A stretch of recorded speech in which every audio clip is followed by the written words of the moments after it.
America. I'm Erick Erickson. These are the 4 things you need to know this afternoon.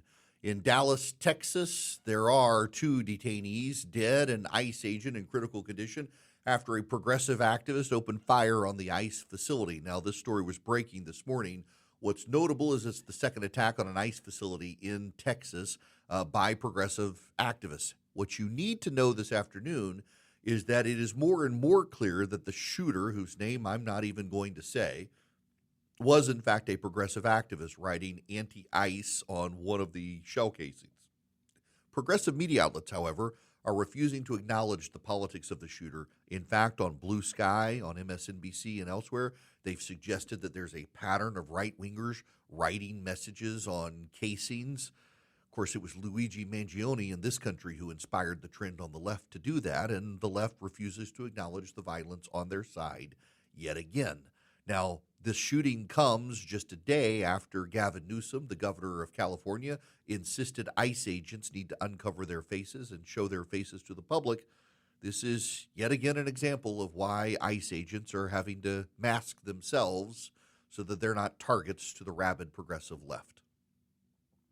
Apple is killing the Savant.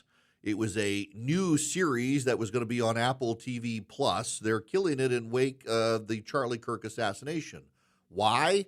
Because it was a production produced in Hollywood starring Jessica Chastain as the mom in an interracial marriage who's the perfect progressive woman who at night sits in a cabin behind her house and roots out white nationalists and violent radicals on the right, and they turn on her. In fact, there were rumors that there would be echoes of, for example, young conservative activists being the villains in this program. It was perfectly catered to the biases of the progressive left in Hollywood.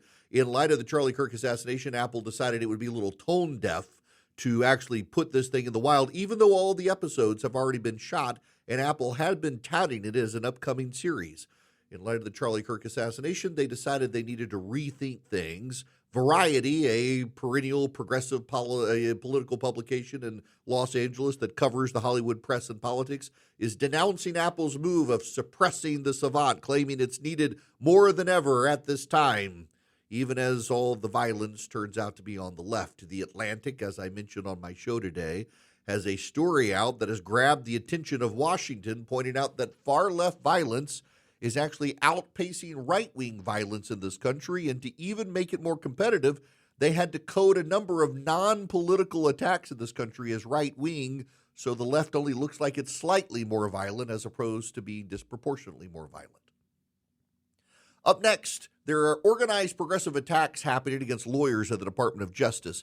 Individuals are going through Justice Department court filings and LinkedIn trying to find lawyers who work for the Trump Department of Justice and filing bar complaints against them, trying to drive up their costs of doing business for the Trump administration and using progressive local legal bars to harass and have lawyers come in to deal with the complaints against the lawyers. This isn't just targeting, though, the Department of Justice.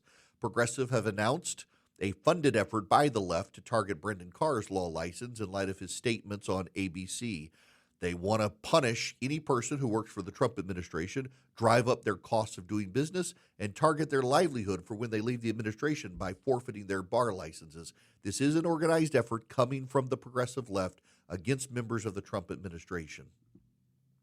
Lastly, sales of newly built homes rose much higher than expected, 20.5% in August compared with July, according to the U.S. Census. The median price of a new home sold in August was $413,500, an increase of 1.9% year over year. This comes even as mortgage prices are still at very high levels in this country, preceding the decline in rates from the Federal Reserve. Now, this is very notable because it does suggest that people are still able to get out there and buy homes in our economy. However, the fact that prices of homes are continuing to increase in the country and there is still limited supply is a long-term problem. And the solution here is not government overreach and government regulation. It's actually to deregulate, particularly land use laws, and allow more home builders to build houses. There is one side note here that you do have to acknowledge, even though many people don't want to. The labor costs for new homes are going up. but disproportionately, the supplies required are going up because of tariffs on the products that go into buying houses, driving up the prices of these homes, even as it's a good sign Americans can still buy houses. I'm Erick Erickson. These are the 4 things you need to know this afternoon, September 24th, 2025. Stay informed, stay engaged. Please don't be violent, love your neighbor, and keep the faith.